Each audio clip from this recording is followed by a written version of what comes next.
Muito bem. Você estamos passando aqui por essa crise e você percebe que não estava preparado para receber essa crise. Mas lembra, olha, vamos olhar um pouquinho para trás. Isso é cíclico, né? A gente já passou por uma série de crises, né? Aliás, aqui no Brasil isso é muito frequente, mais até que no resto do mundo, porque a nossa economia, infelizmente, ainda é um pouco frágil e sensível a esse tipo de situação.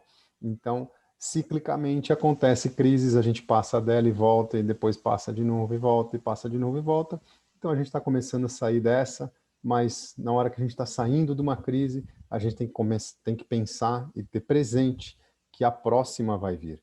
E aí sim se preparar para essa próxima crise, tá com o caixa um pouquinho mais alto, um pouquinho melhor, para conseguir passar por um momento de crise sem incomodar tanto, sem se machucar tanto, sem precisar fechar a empresa.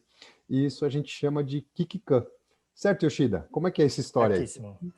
Bom, Kikikan é um termo oriental que vem e é usado, né? Esse sentimento de Kikikan existe no mundo todo, nos países onde há intempéries climáticas, dificuldades de falta de comida, né? E, de forma geral, o termo Kikikan significa senso de crise.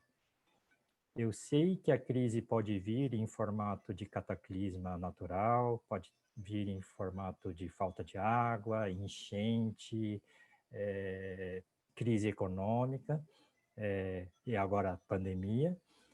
E porque vem, eu tenho que me organizar proativamente e me fortalecer. Só para dar um exemplo no mundo corporativo, em 2008 aconteceu o Lehman Shock, ou a crise do banco Lehman Brothers, né, que causou uma recessão mundial.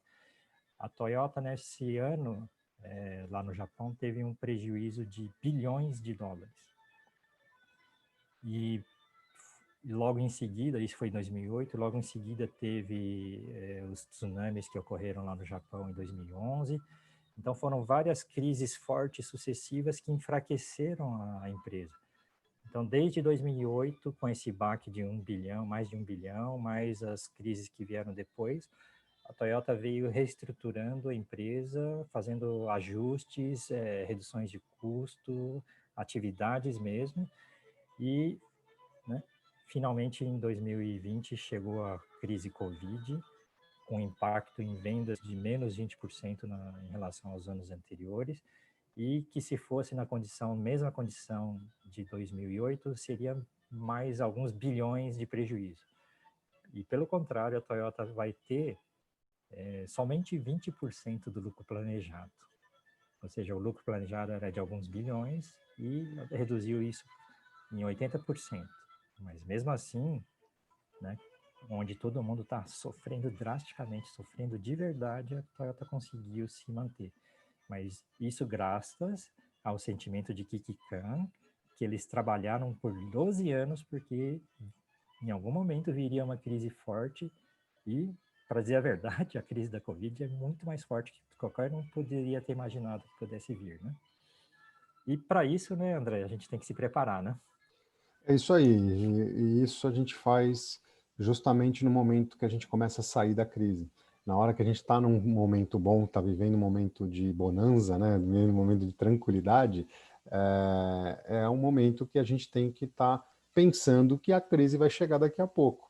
Então tem que ter uma reserva, tem que ter uma parte disso que é colocado para reserva, para o senso de crise, para realmente estar preparado para a crise. E isso não significa se fechar ou parar de investir, porque aí a gente deixa de se prevenir para a crise e começa a gerar uma crise, porque aí todo mundo se fecha, todo mundo para de investir, todo mundo, como o Yoshida gosta de falar, fica na posição fetal e não investe e não faz a economia girar, não faz a roda da economia girar, e aí sim a gente deixa de ser uma prevenção de crise e começa a ser uma geração de crise, que isso é muito pior do que qualquer coisa que a gente faz a crise acontecer.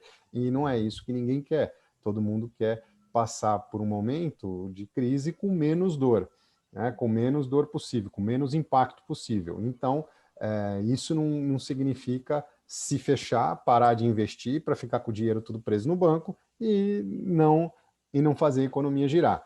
Então, fazer a economia girar sim, mas sempre pensando lá uma porcentagem do que eu tenho de lucro, ser uma reserva, tá separado para um caixa extra, né, para ter esse caixa extra para no momento de crise, passar por a crise com mais tranquilidade. E isso a gente só faz tendo a certeza que a próxima crise vem.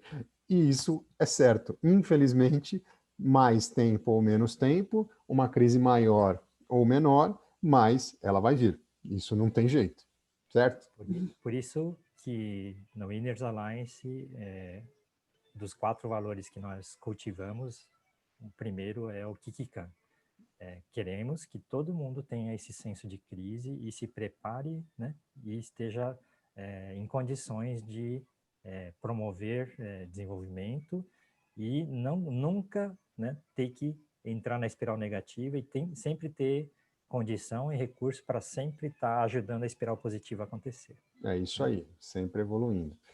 E a gente tem essa base toda porque trabalhei por 14 anos na Toyota, sempre no departamento de compras e desenvolvimento de fornecedores, com o foco sempre em redução do custo baseado na redução na melhoria de produtividade, na melhoria da eficiência da produção dos nossos fornecedores, e isso tornou a nossa base de fornecedor ainda muito mais forte, e resultados fantásticos com isso.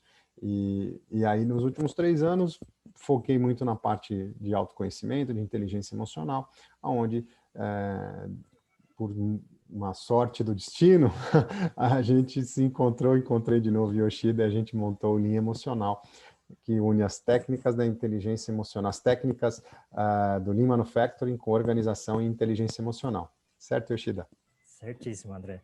E já durante o nosso trabalho, né, sempre trabalhamos forte, né, em ajudar os fornecedores a reduzirem custo, porque para a nossa empresa ser forte, eu precisava de empresas fortes. E hoje, né, como lema de vida, né, da Winners Alliance, usando a experiência do Yoshida, 18 anos de Toyota, 6 de Denso, treinamentos no Japão, especialista em desenvolvimento de pessoas, usar a nossa expertise, né, de redução de custo, mais desenvolvimento de pessoas, né, para realmente capacitar as pessoas e as empresas para um progresso contínuo, né, e transformarmos o nosso país num país de primeiro mundo, né, com muita prosperidade. Né? Tá sem som, André. Realmente entregar para a próxima geração um lugar melhor do que a gente recebeu. Essa é a nossa grande missão. Nosso propósito, a nossa grande missão. E nos próximos pulsos a gente fala um pouquinho mais disso que faz a Winners Alliance uma empresa sólida. Nos próximos seguem Kizuna, Shingitai e Ikigai. Né? Até as próximas, pessoal. Até mais.